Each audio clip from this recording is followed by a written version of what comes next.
ஆண்டாள் அருளிய திருப்பாவை பாடல் 28. கிருஷ்ண அவதாரத்தில் இந்திரன் தனக்கு செய்த பூஜையை ஆயர்கள் நிறுத்தியதால் சீற்றமடைந்து மழை பெய்ய செய்தான். கோவர்த்தனகிரியை தூக்கி மக்களை காத்த கண்ணனின் காலில் அந்த இந்திரன் விழுந்தான்.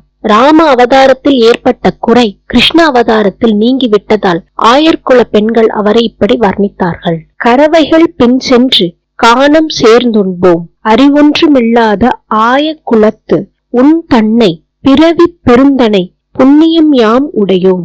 குறை ஒன்றுமில்லாத கோவிந்தா உன் தன்னோடு உறவேல் நமக்கிங்கு ஒளிக்க ஒளியாது அறியாத பிள்ளைகளோம். அன்பினால் உன் தன்னை சிறு பேரழைத்தனவும் சீறி அருளாதே.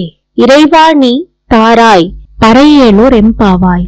இந்த பாடலின் பொருள்: நாங்கள் கறவை பசுக்களை தொடர்ந்து சென்று காட்டை அடைந்து அங்கே அனைவரும் ஒன்று கூடி கட்டுச்சோற்றினை உண்போம்.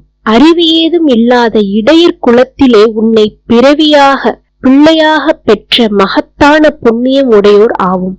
எவ்வித குறைபாடுகளும் இல்லாத கோவிந்தனே, உன்னோடு எங்களுக்கு இந்த உறவினை யாராலும் அளிக்க இயலாது. அறிவற்ற பிள்ளைகள் நாங்கள்.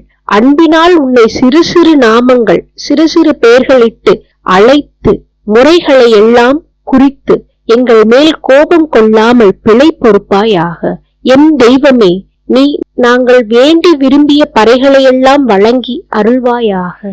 ஆண்டாள் அருளிய திருப்பாவை பாடல் 28.